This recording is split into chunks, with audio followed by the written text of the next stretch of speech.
We'll be going over gold miners, ticker symbol GDXJ. In this video, we're going over my trade idea of the week and the day-by-day probability model. So let's start off with the technical analysis on the 1 hour chart. We remain in negative MACD. We have failed to close above the 200 moving average, this green line, which will act as our temporary resistance at the price of $50.46.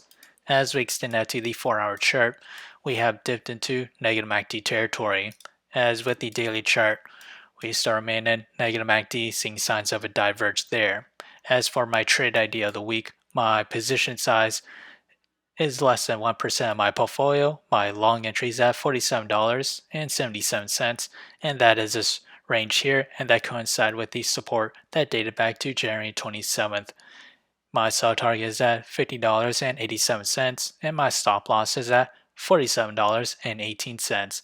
However, if I were to open a short position, my entry is at $52.73, and that is this range here.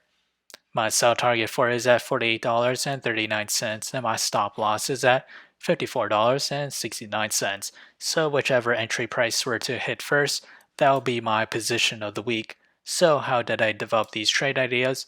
It comes from the day-by-day probability model, which is available in the link below, so do check it out. As we progress to the 5th day or week of trading, gold miners has a 25% chance to climb between 0 to 5%. To the downside, it has a 50% chance to fall between 0 to negative 5%. Further extreme case to the downside, a 25% chance to fall between negative 5 to negative 10%. So if you enjoyed this content, feel free to like, comment, subscribe, and thank you for watching.